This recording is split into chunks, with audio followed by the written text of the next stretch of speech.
So I've been down this rabbit hole of just comparing JRPGs like old ones and new ones. And as much as I love a lot of the newer games, they lack charm. And I use the word charm very deliberately because they don't lack amazing graphics or epic stories. They don't lack beautiful voice acting or dramatic stakes. Newer JRPGs aren't bad games. I'm not even saying that modern JRPGs can't be super emotional and impactful. I'm just talking about charm and a certain kind of charm. Some of them, like Expedition 33 or Persona 5, I consider some of the greatest JRPGs of all time. I'm talking about this very specific emotion. They lack this.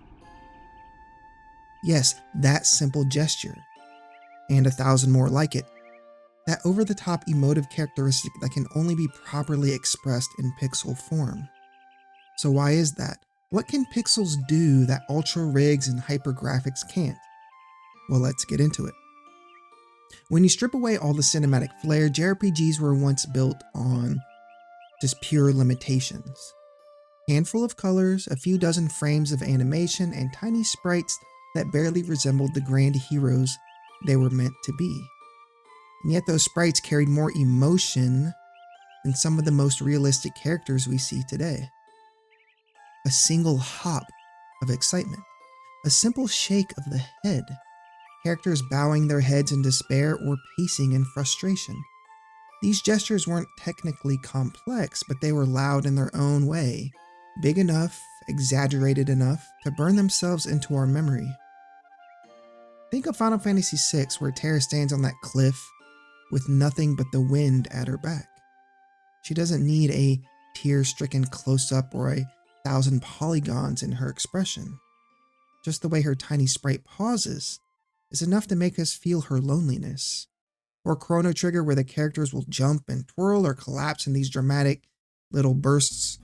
It's almost theatrical, like stage acting boiled down into pixels. What makes this powerful is the gap between what we see and what we imagine. Pixels leave room for our minds to fill in the details, and that space becomes personal. Our brains animate the rest of the story, which is why those moments stick with us so deeply. It's not about realism, it's about suggestion. It's about giving us enough to feel and letting our imagination do the rest. In a way, pixel art forced developers to focus on clarity of emotion over accuracy of detail. Every animation was chosen carefully. A lot of the time, like in the old days of development, they would actually draw out on pieces of paper their animations. Every sprite designed to express maximum personality with minimum resources. That clarity is what gave old JRPGs their charm, and it's something realism often struggles to replicate. As technology marched forward, something shifted. Those sprites began to disappear, replaced by 3D models. And with every new console generation and every PC upgrade, the arms race for realism only accelerated. Textures became sharper, lighting more dynamic, characters more lifelike. JRPGs that once spoke in symbols and suggestions now spoke in cinema. And to be clear, this isn't without beauty. Games today can render breathtaking worlds. But with all that fidelity comes a kind of restraint. When characters look too real, their movements have to play by the rules of reality. They can't hop in place like Chrono did or flail their arms like a sprite in frustration. If they did, it would look stupid and it would look absurd, like an actor overacting on stage. So instead, we get a lot of stillness, a lot of nuance, yes, carefully mo-capped performances that capture the micro details of human behavior, but often lose that larger-than-life spark. There's also the problem of the uncanny valley. The closer a character inches towards photorealism, the more any stiffness or awkwardness begins to stand out. A character pausing for a line delivery doesn't feel like a stylized gesture anymore. It feels like a glitch. Modern realism demands consistency, and in chasing that consistency, something gets flattened. The exaggerated emotive shorthand of sprites is replaced with subtlety.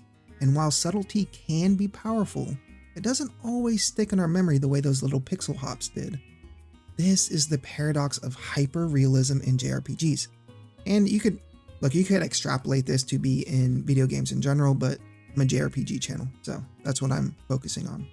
The more faithfully a game mirrors reality, the less room there is for those kind of surreal, often cartoonish flourishes that gave older games their unique emotional voice. The art grows technically richer, but sometimes emotionally quieter. So where does that leave us? Somewhere in the uneasy space between charm and realism.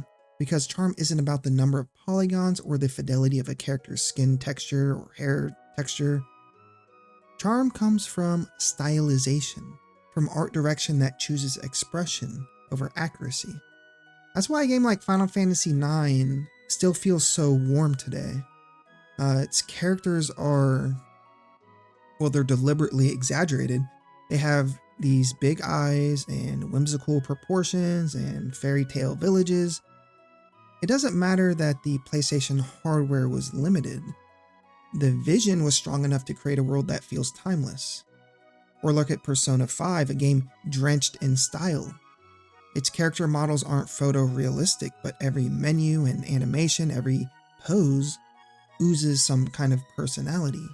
The art design commits to a specific identity, and that commitment is the charm. Contrast that with certain modern JRPGs that lean so heavily into realism that they kind of end up in this gray zone, and I would put Final Fantasy 16 in that category, or 15. Technically stunning, but visually safe. Characters who could exist in any big budget RPG, worlds that aim for authenticity, but end up feeling generic.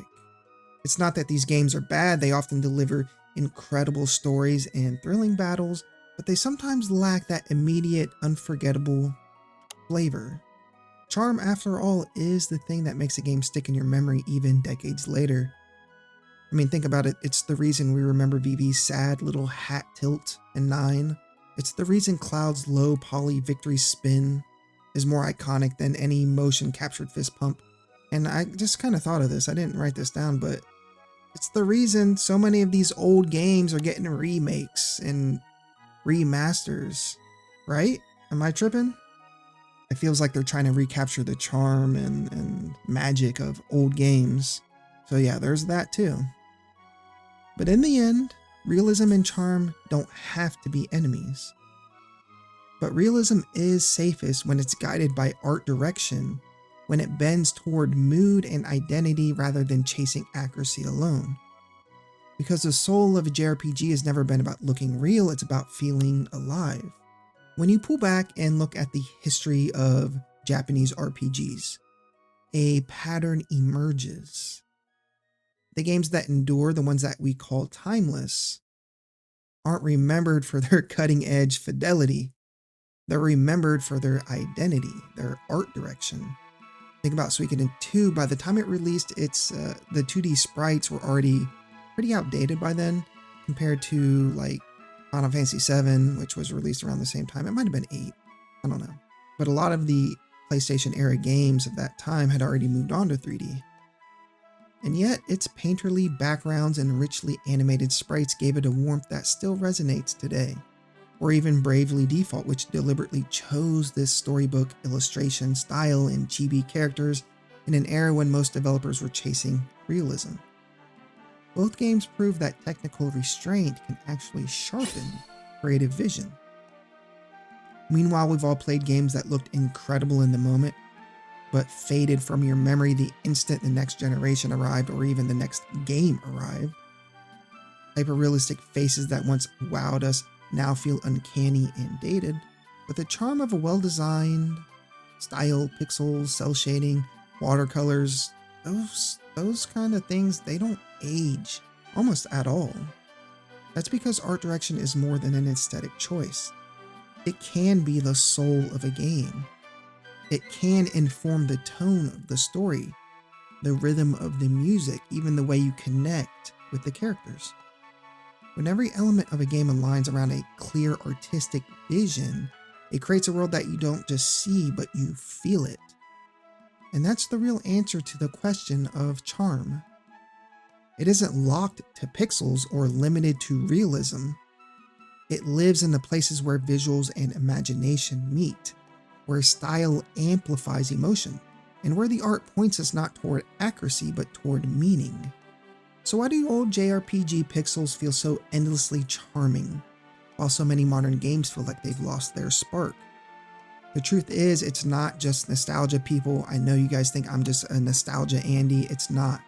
It's the way the pixel art forced exaggeration, symbolism, and imagination.